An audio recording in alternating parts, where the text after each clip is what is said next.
When The Outer Worlds was first released, I really enjoyed my time with it, especially when you go to different planets, interact with people, and the side quest was fun as well. And at the time, there was a lot of comparison to the Fallout series, which is understandable since the game is developed by Obsidian Entertainment. Even though some people weren't present during the development of The Outer Worlds, but it is the same company responsible for Fallout New Vegas, aka one of my favorite games of all time. Despite the amount of comparisons, I think The Outer Worlds did pretty well for itself. And if anything, all they did was created a base so when the eventual Outer Worlds 2 comes out, they can build layers upon layers of hilarious and wacky content. Kinda like when Fallout 2 was pretty wacky compared to Fallout 1. Oh, Jesus, I'm comparing The Outer Worlds to Fallout again. Let's just get to the point of the video. Going back to this game with a platinum trophy in mind, it was definitely possible, but knowing it'll take a fair bit of time, I kick back on my chair with the controller in hand and begin my journey towards platinum number 56. So step number 1, finish the story. There's going to be quite a fair bit of story-related trophies as you go from creating your character to eventually making your way to the big finale. So definitely try to have fun and learn how the game mechanics work. Throughout your entire playthrough, I would recommend 3 things to do in order to make your trophy hunting much easier. Number 1, complete as many side quests as you can. The Outer Worlds is a role-playing game after all, and it will contain quite a lot of side quests to partake in. Trophies to look out for during this period are, all for one, completing all companion quests, sublight to the end, finish all of the sublight quests, and A Star is Born be featured in a movie production.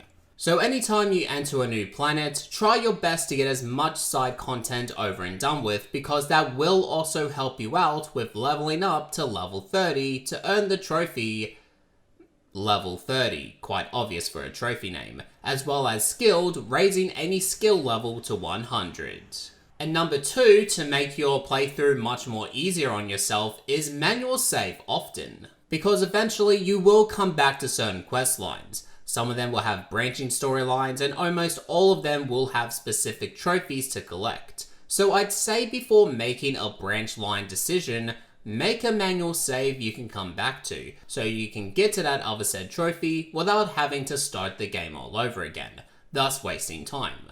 And number 3, start off with very low intelligence. Only reason is because you'll want to get the trophy Sunburn, skipping the ship into the sun. That's honestly the only reason why. Step number 2, cleaning up any remaining trophies you have left, regardless if it's combat related or clothes to wear. After wrapping up the story, completing the side quest, and getting a nice suntan, you might have some other trophies to go after. Now of course they will appear at any given stage throughout your entire playthrough, like selling 10,000 bits to a vendor, killing 50 enemies with a tossball stick or blocker, and using your medical inhaler 300 times throughout the entire game. Some of them may seem pretty simple, but many others were a bit of a pain to acquire, like getting the Well Dressed trophy for example, which you have to wear a nice hat and chimera at the same time. I'd say it's a pain due to the side quest to get to your hands on the chimera, which is literally just backtracking to areas back and forth. And everyone knows backtracking is the worst fucking idea to put in a video game. Others may include stealth killing enemies without being seen, killing an enemy with a science weapon sneak attack during the slow time effect, and hitting the enemy's weakness at the same time, mind you. That sentence was obviously very, very long, so that pretty much took my breath away. But the most challenging combat trophy I was trying to get in this game was Mad Scientist, killing an enemy while it's under the effects of 4 science weapons. It took a number of tries of switching to different science weapons and making sure the enemy was really taking the effects in, but after roughly 5 attempts or so, I managed to get it. Towards the end of the game, it will feature a point of no return, so keep track of what you have left and make sure you follow your guide to ensure that you go from one trophy to another, and by that period of time, you should only have 1 more trophy left.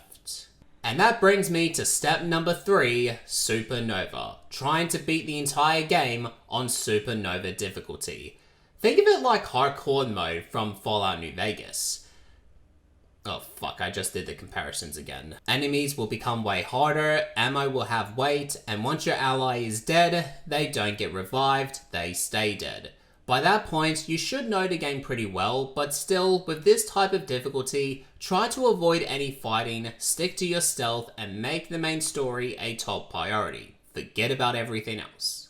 I only got myself into conflict once, and I was able to kill the enemy due to being behind a railing and the enemy couldn't hit me with its shots, so I suppose I was pretty lucky. For this particular playthrough, I did follow a speedrun guide on which you can beat the game in under an hour and a half. A link to that speedrun guide will be in a link in the description box below, just in case if you're perhaps stuck on Supernova difficulty.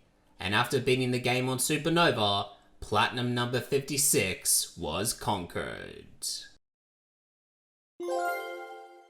This was definitely a much more enjoyable Platinum run compared to my previous one, Rugby League Live 3.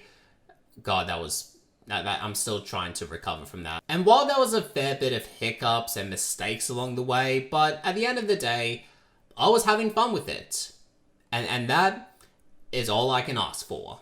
So here's a quick roundup. Platinum number 56, The Outer Worlds. There are a total of 49 trophies without including the DLC. I managed to obtain 36 bronze, 11 silver, 1 gold, and 1 platinum.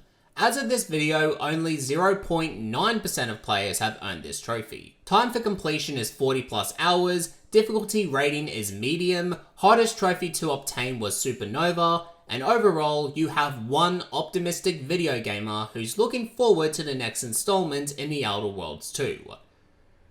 Can't wait to see more memes about comparisons with Fallout. And speaking of Fallout, stick around to the channel because my next video will be on Fallout Dust, which is a mod to Fallout New Vegas, but it's a very interesting type of mod. For those who know, they know. But anyways, that's going to wrap up this video. I thank you all so much for watching this video. Please like and share this video if you enjoyed it, and don't forget to hit the subscribe button and turn on those notifications. Until then, thank you for watching, and I'll catch you all in the next video.